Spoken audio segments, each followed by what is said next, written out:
Après les élections, le nouveau visage du Parlement béninois se dessine. La Commission électorale nationale autonome Sénat a rendu public ce mercredi les chiffres officiels des élections législatives. Après compilation de 100% des votes et selon ces chiffres, le taux de participation à cette élection est de 38,66%, un taux relativement faible. Les partis politiques éligibles au partage des sièges sont Union progressiste Le Renouveau, 37,56% pour 53 sièges. Bloc républicain, 29,17% pour 28 sièges. Et les démocrates, 24,4% pour 28 sièges également. Viennent ensuite, respectivement, les partis politiques non éligibles au partage des sièges. FCBE, 4,4%.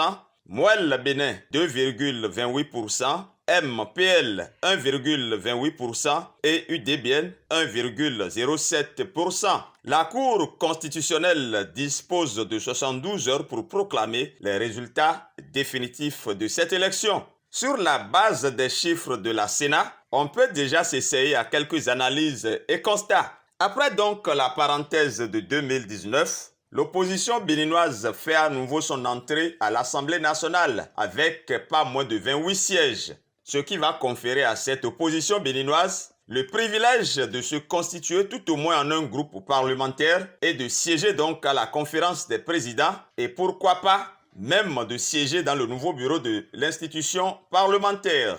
Des anciens députés tels Éric Ondete, Nikez Fayon, Basile Léon Ahossi, Acha Denoureni et Léon Deyi retrouvent à nouveau l'hémicycle. Un des dinosaures du Parlement béninois, l'honorable Rachid Gbadamassi, sera lui absent de l'Assemblée nationale 9e législature, car n'étant pas élu. Sur les 9 ministres qui ont candidaté pour les législatives de 2023, 5 ont pu tirer leur épingle du jeu et donc élus. Il s'agit de Jean-Michel Abimbola, Abdoulaye Biotane, Hervé Héhomé, Sam Adambi et Saliman Karim. 4 ministres ont par contre mordu la poussière. Il s'agit de Aurélie Adam Soulé, Oswald Omeki, Raphaël Akotayon et Yves Kwaro-Tchabi.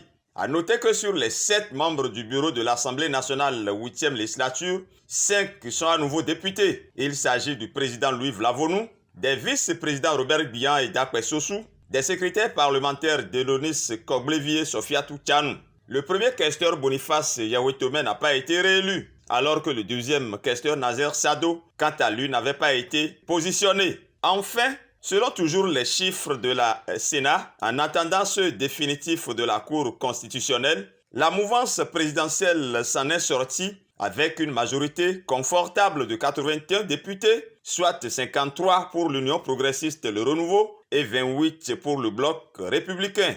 Pour l'heure en tout cas, les regards sont plutôt tournés vers la Cour constitutionnelle en attendant le 12 février, jour de la rentrée parlementaire de la 9e législature.